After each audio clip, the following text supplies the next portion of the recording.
पृथ्वी news, नवा ध्यास नवे पर्व।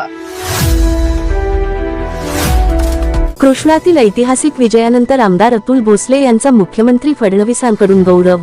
लेठरे बुद्रुक येथील यशवंतराव मोहिते कृष्णा सहकारी साखर कारखान्याच्या निवडणुकीत चेअरमन डॉक्टर सुरेश भोसले यांच्या नेतृत्वाखालील जयवंतराव भोसले सहकार पॅनलने सर्व 21 जागांवर विजय मिळवत एकतर्फी सत्ता कायम राखली।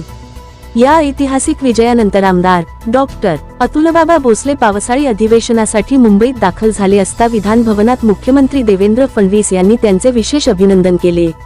यावेळी मुख्यमंत्र्यांनी कृष्णा कारखाना, ऊस उत्पादक शेतकरी आणि सर्व सभासदांच्या प्रगतीसाठी राज्य सरकारकडून सर्वतोपरी सहकार्य केले जाईल अशी ग्वाही दिली। तसेच सहकार क्षेत्रातील कृष्णा कारखान्याची वाटचाल उल्लेखनीय असल्याचेही त्यांनी नमूद केले। दरम्यान भारतीय जनता पक्षाचे प्रदेशाध्यक्ष रवींद्र चव्हाण यांनीही या डॉक्टर अतुलबाबा भोसले यांचे अभिनंदन केले। याशिवाय पंढरपूरच्या श्री विठ्ठल रुक्मिणी मंदिरे समितीचे सहअध्यक्ष भ.प. गहिनीनाथ महाराज औसेकर यांनी श्री विठ्ठल रुक्मिणीची मूर्ती आणि मानाचे उपरणे देऊन त्यांचा गौरव केला।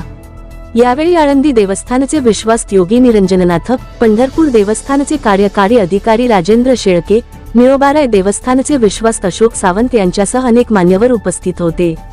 कृष्णा कारखान्याच्या निवडणुकीतील या ऐतिहासिक विजयामुळे कराड तालुक्यातील सहकार क्षेत्रात नव्या उत्साहाचे वातावरण निर्माण झाले असून या यशाबद्दल सर्व स्तरांतून अभिनंदनाचा वर्षाव होत आहे। अशाच ताज्या बातम्यांसाठी आजच आमच्या चॅनलला लाईक, शेअर आणि सबस्क्राईब करायला विसरू नका।